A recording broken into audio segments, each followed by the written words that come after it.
बर्बरीक दुनिया का सर्वश्रेष्ठ धनुर्धर थे। बर्बरीक के लिए 3 बाण ही काफी थे, जिसके बल पर वे कौरवों और पांडवों की पूरी सेना को समाप्त कर सकते थे।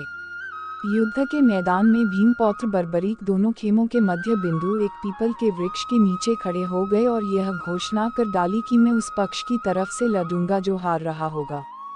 बर्बरीक की इस घोषणा से कृष्ण चिंतित हो गए।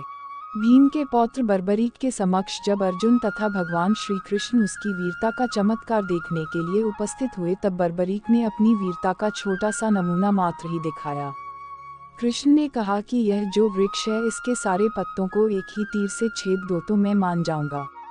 बर्बरीक ने आज्ञा लेकर तीर को वृक्ष की ओर छोड़ दिया। जब तीर एक एक कर सारे पत्तों को छेदता जा रहा था, उसी दौरान एक पत्ता टूटकर नीचे गिर पड़ा। कृष्ण ने उस पत्ते पर यह सोचकर पैर रखकर उसे छुपा लिया कि यह छेद होने से बच जाएगा, लेकिन सभी पत्तों को छेदता हुआ वह तीर कृष्ण के पैरों के पास आकर रुक गया।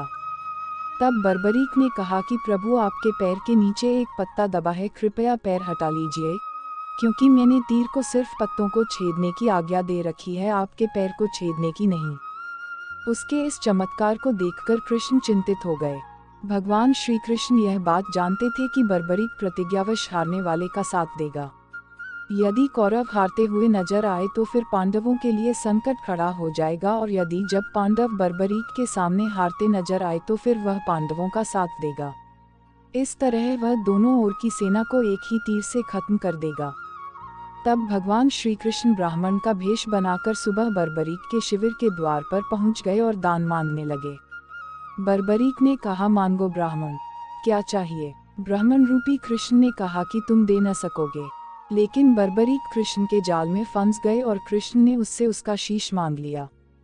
बर्बरीक द्वारा अपने पितामह पांडवों की विजय हेतु स्वेच्छा के साथ शीश दान कर दिया गया। बर्बरीक के इस बलिदान को देखकर दान के पश्चात श्री कृष्ण ने बर्बरीक को कलियुग में स्वयं के नाम से पूजित होने का वर दिया। आज बर्बरीक को खाटू श्याम के नाम से पूजा जाता है। जहाँ कृष्ण ने उसका शीश रखा था, उस स्थान का नाम खाटू है।